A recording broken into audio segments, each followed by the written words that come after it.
Gəlin belə bir maraqlı sualların izahına baxaq olimpiyadaya aid. Birincisi baxırıq faktoriala aid sualdır. Burada mən 1-i yaza bilərəm, 2 çıxılsın 1 kimi. Yəni bu məşhur bir üsuldur. Faktorialda istifadə edirik. 2 çıxaq 1 vurulsun 1 faktorial. Üzərinə gəlinsin. Deməli 3 çıxaq 1 vurulsun 2 faktorial. Üzərinə gələk. 4 çıxaq 1 vurulsun 3 faktorial ta ki nəyə kimi? 1001 çıxaq 1 vuraq 1000 faktoriala kimi. Yuxarıdan yazacağım davamını. Buradan yazıram. 2 çıxaq 1-i 1 faktoriala vururuq. 1 faktorialı 2-yə vuranda nə edir? 2 faktorial çıxılsın 1 faktorial. 2 faktorial 3-ə vursaq 3 faktorial eləyər. Çıxılsın 2 faktorial. 4 faktorial çıxılsın 3 faktorial.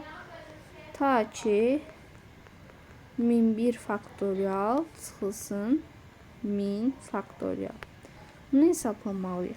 Gördüyümüz kimi 2 faktorial, 3 faktorial, 4 faktorial, 1000 faktorial ixtisar gedəcək və ən sonda bizə qalacaq 1001 faktorial.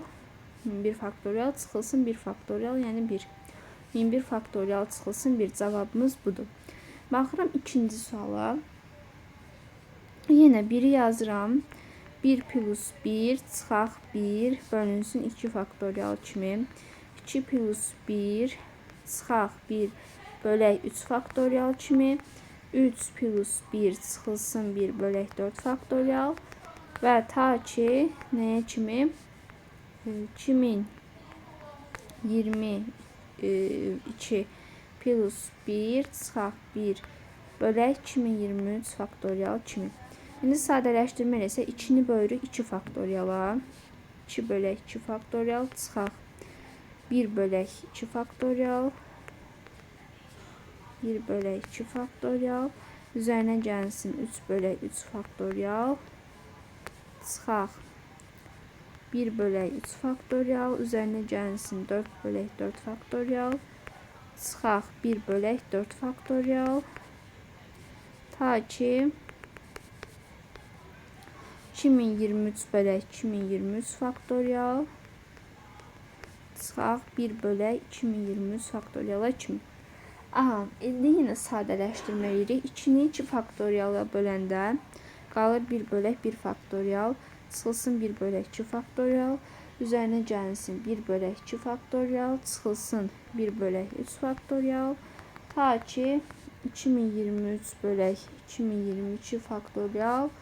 Çıxaq 1 bölək 2023 faktoriala kimi. Yenə görürük ki, ixtisarlar gedəcəkdir. Və bizə ən sonuna qalır 1 faktorialda 1 çıxaq 2023 faktorialda 1. Yəni son cavab budur. Sonra 3-cü suala baxırıq. 3-cü sual bunlara nisbətən biraz çətin görünə bilər, amma yenə bunun da həlli asandır. Gəlin buranı silək. 3-ə baxaq ayrıca. Aha. 3-ü copy paste elədim, baxaq. Görürük ki, burada ümumi bir düstur çıxardaq gəlin ki, ən sonda ondan tətbiq eləyərək son cavabı tapmağa kömək eləsin. Ümumi düstur olaraq yaza bilərik ki, k faktorial vurulsun k plus 1 vuraq k plus 2 sürətə dönəndə k plus 2-dir. Bunu ümumi olaraq yaza bilərik. K plus 1 faktorial vuraq k plus 2 faktorial hətta. İndi burada k faktorialı təzə xaricinə çıxarsam, qalır 1 üzərinə gəlinsin k plus 1 vuraq k plus 2 kimi. Daha doğrusu k plus 1 vuraq k plus 2 vurulsun k kimi qalır. Bunu sadələşdirsək qalır 4 üzərinə gəlinsin k kvadratı üzərinə görək 4k. Belə bir ifadə alınmalıdır. Burada gördüyümüz kimi k plus 2-nin kvadratıdır. Vurulsun k plus 2-nin kvadratı vurulsun k faktorial. Şimdi burada ixtisar gedəcək. K faktorial burada da k plus 2 sürətə də 1. Belə bir ifadə alınır və bundan sonra da mən hər tərəfi k plus 1-ə vururam. Həm sürəti, həm məxrəci. k plus 1.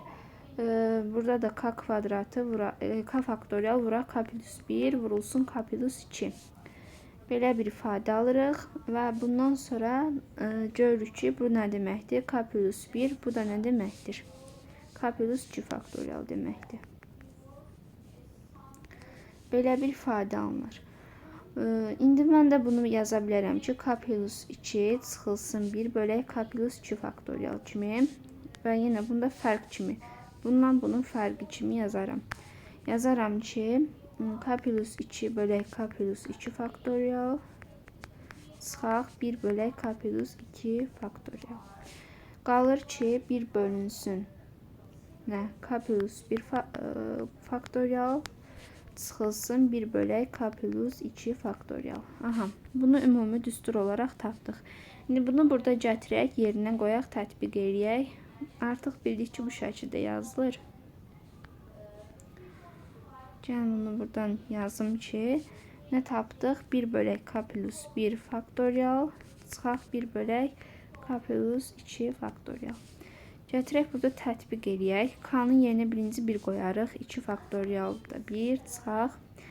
1 qoysaq, aha, 3 faktorialda 1. Sonra 2 qoyuruq. 3 faktorialda 1 çıxaq. 4 faktorialda 1. Gəlin o birisini də qoyaq. 4 faktorialda 1 çıxaq. 1 bölək 5 faktorial. Bu davam eləyir. Hara kimi? 2023 qoyana kimi. 2024 faktorialda 1 çıxaq 2025 faktorialda 1. Yenə gördüyünüz kimi ixtisar gedir burada.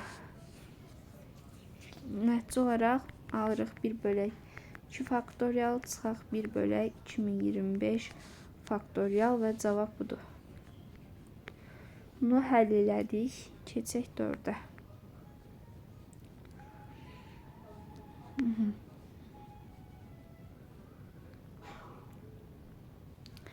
Dördü həll eləmək üçün 2 variantında, hətta 5-i də bizə Legendre teoremini bilmək lazımdır.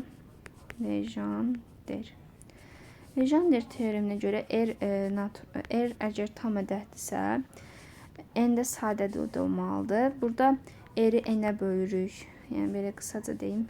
Sonra R-i bölürük n-in kvadratına. Bunların tam hissələrini götürürük və ta ki sonsuza kimi, yəni hansına bölünürsə, ən sonuncu ona kimi davam edir.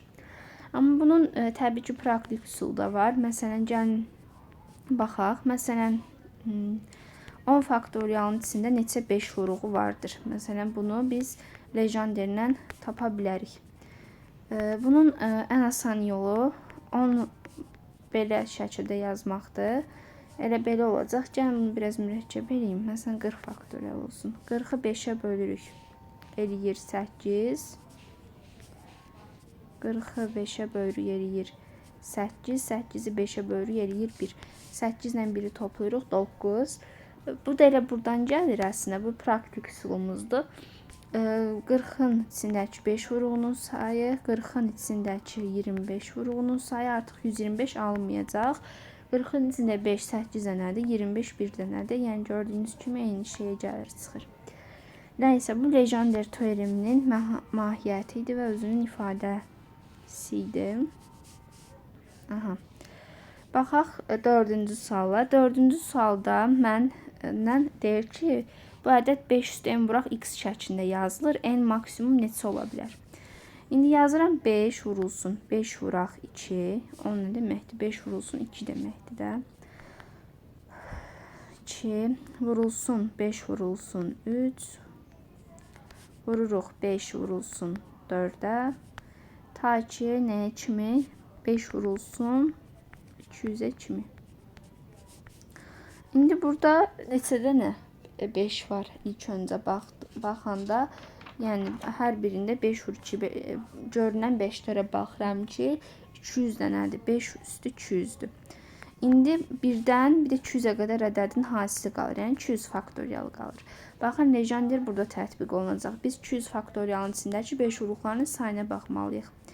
İndi mən dediyim bayaq ki, praktik üsulla baxaq. Gəlin 40 bölək 5, 8, 5, 1. Baxın, bu tam hissələri toplayırıq.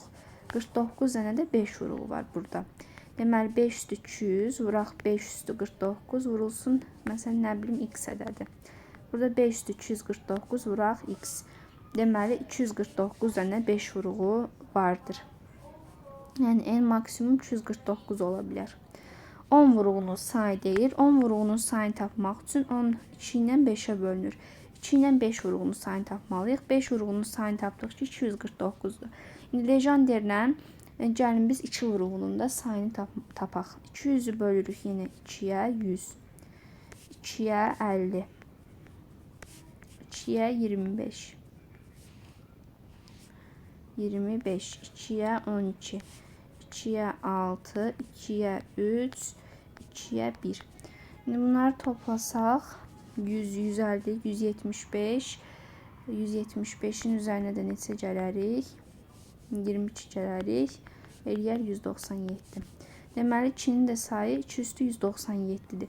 10 vuruğu yaratmaq üçün bax mən 5 üstü 249'u mən necə yazıram? Yazıram ki 5 üstü 197 vurulsun. 5 üstü 52 şəklində. Baxın 10 vuruğunu yaratmaq üçün bunlar lazımdır. Yəni bu nə deməkdir? 10 üstü 197 vurulsun 5 üstü 52 deməkdir. Deməli 197 dənə də 10 vuruğunun sayı olacaqdır. Yəni cavab burada 197 elədi. Da bu sualın həlli idi. Baxaq 5-ci sualın həllinə.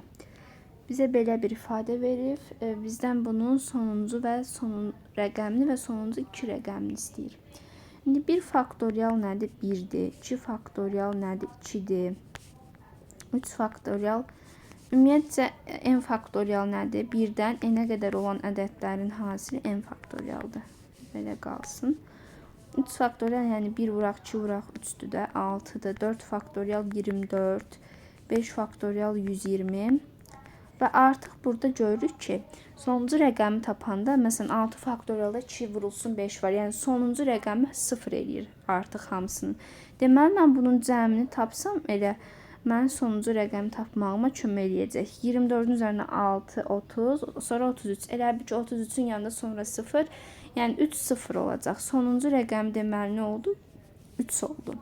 İndi sonuncu 2 rəqəmi tapmaq üçün mənə 9 faktoriala qədər tapmaq lazımdır. Çünki 10 faktorialı olsa artıq son rəqəmlər yenidən 0 olacaq. Son 2 rəqəm 0 olacaq. Məsələn, sonra 20 faktorial, 15 faktorial, 25 faktorial, 30 faktorial bunlara baxılır. 6 faktorial 720'dir. 7 faktorial sonu 140 ilə bitir. 8 faktorial 320 ilə bitir. 9 faktorial da 9 vuraq 20, 180 ilə bitir. Mənə son 2 rəqəm lazımdır. İndi bura kimi 33 idi. Son ikisinə baxıram. 20, 20, 40, 80, 100, 180. 180. Bu da lazımdır. Heç bura baxıram. Deməli 3, 3, 1, 13. Deməli son 2 rəqəmdə nə imiş? 13 imiş. Bu da bu sualın həlli. Məncə bu rahat bir sual idi. 6-ya baxırıq. Rəqəmləri cəmini istəyir. Birdən 100'ə qədər olsa ədədlər. Hər bir ədəddən 20 dənə istifadə olunur. Sıfırdan ancaq yeganədir ki 10 dənə istifadə olunacaq. Yəni hər bir ədəddən 20 dənə istifadə olunur. Birdən neçəyə kimidir? 9'a kimi. Bu cəmi hesablayıram. Təbii ki burada 99'u götürməmişəm. Sonra da 1 0 0, yəni üzərinə də 1 gəlirəm. 20'ni vururam. 9 vurulsun 10 bölək 2'yə.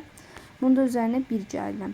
Bu da nə deməkdir? 20 vurulsun 45 üzərinə gəlsin 1. Bu da eləyir 901. Yəni doğru cavab 901'dir. Bu da bu sualın həlli idi. Deyir bu ədədlərdən neçəsi tamdır? Baxaq o suala. Son suala, 7-ci suala. Deyir ədədlərdən neçəsi tamdır? İlk öncə buna bir dənə A üstü n-dir. Ümumi formula salsaq necə yazarıq? 99 üzərinə gəlinsin 3n bölək n. Həqiqətən də ödədi. İndi baxaq nəyə? Neçə ədəd tamdır deyir. Bölək də 99 bölünsün n. Üzərinə gəlinsin 3 şəklində. Deməli n-lər 99'u natural bölənlərdir. 99 nə deməkdir? 9 vurulsun 11 deməkdir. 3 vurulsun 2, 6 natural böləni var. Amma cavab 6 deyil. Çünki niyə? Biz 2-dən başlamışıq ardıcılığa. Yəni 1-i götürmürük. 6-dan da 1 çıxırıq. Deməli, doğru cavab olar 5. Yəni burada da doğru cavabımız 5-dir. Deməli, 5 ədəd tam olar. Bu da faktoriala aid, lejenderə aid bəzi sualların həlli idi.